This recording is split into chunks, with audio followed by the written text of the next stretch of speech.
Makanya Muhammadiyah bisa mencetuskan doktor-doktor, bisa mencetuskan profesor-profesor di ilmu-ilmu, dalam tanda kutip ya, ilmu-ilmu sekuler, karena sudah basic keislamannya sudah kuat, karena belajar Islamnya itu jalur cepat, efisien. Kemudian alasan yang ketiga, kenapa Muhammadiyah menjadi lebih besar dalam pikiran saya, itu adalah karena orang-orang Muhammadiyah itu bersatu karena pemikiran yang sama. Sedangkan orang yang lain, khususnya dalam hal ini misalkan kalau kita bandingkan lagi dengan NU, NU bersatu karena kultur yang sama.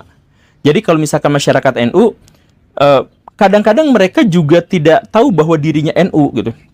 Atau sebaliknya, masyarakat yang tahlilan bukan NU pun disebut itu NU gitu. Jadi dalam hal ini misalkan tadi saya sebutkan jumlah orang NU di Indonesia itu 91 juta gitu ya. Itu menurut Kementerian Agama. Itu bakal banyak yang komplain. Pasti banyak yang komplain. Wah tidak, pasti lebih besar begini dan begitu. Karena apa? Karena untuk mengidentifikasi orang NU itu lebih sulit.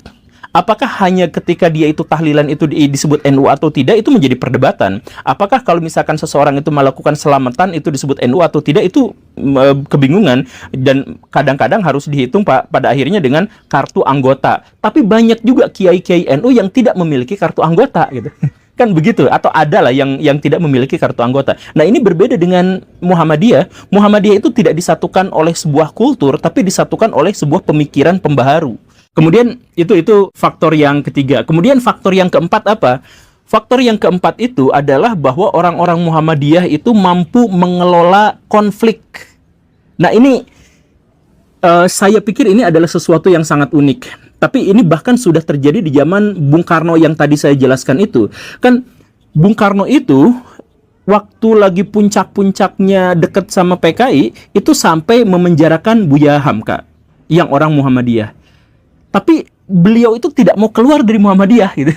Dan konflik dengan Buya Hamka adalah bukan atas nama Islam, tapi atas nama ideologi komunis, atas nama gagasan-gagasan pikiran Buya Hamka yang berbeda dengan Soekarno gitu. Kan begitu. Nah, tapi beliau tetap ada dalam ruang lingkup yang namanya Muhammadiyah. Dan ketika Bung Karno meninggal, imam sholat goib, imam sholat jenazah untuk Bung Karno itu adalah Buya Hamka.